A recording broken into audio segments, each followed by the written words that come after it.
Dwi wedi dod I mewn I Mynwent Smithdown Road, yn cael ei hadnabod yn Lerpwl fel Mynwent Toxteth Parc, a dwi wedi cerdded tua 100 llath, welwch chi y brifynedfa tu nôl fi, tua 100 llath yn ymlaen ar y prif heol, a mae'n heol dar Marc enfawr, a dwi wedi dod ar yr ochr dde fi, dwi wedi dod at un o'r beri pwysica sydd yn y Mynwent yma gyd, dim jyst oherwydd bod o'n Gymro, ond oherwydd bod o'n un o'r bobl pwysica yn hanes Lerpwl, sef y meddyg esgyrn Huw Owen Thomas. Wan, mae'r hanes yma yn hanes enfawr, a mi gewch chi o yn y llyfryn, digon hawdd ffindio bob math o bethau ar y we. Dyma chi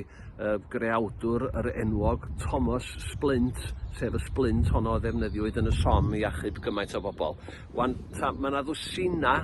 o bobl amlwg Gymraeg yn y Mynwent yma. Mae yna 200,000 o feddi yma mewn cyfanswm, chi'n gallu gweld nhw hyd yn oed yn y lluniau tu nôl I fi, ond dwi wedi pigo ar gyfer yr 2 gerddad yma, 6 ohonyn nhw, mi welwch chi nhw wedi'w nodi wrth I chi edrych ar y map a'r cynllun o'r Mynwent,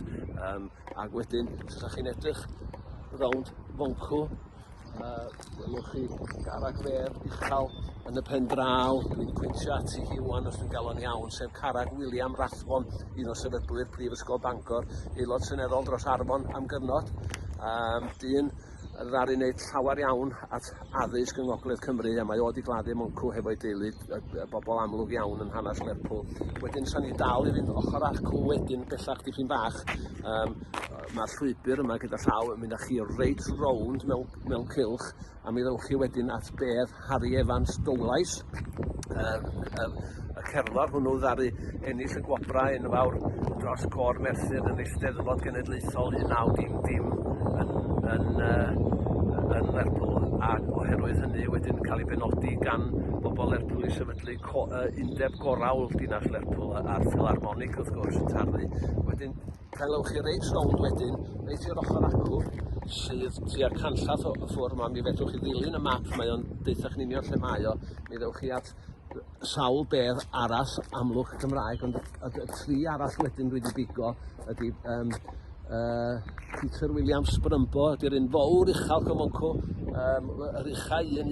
allwch chi weld ymlaen I Moncw,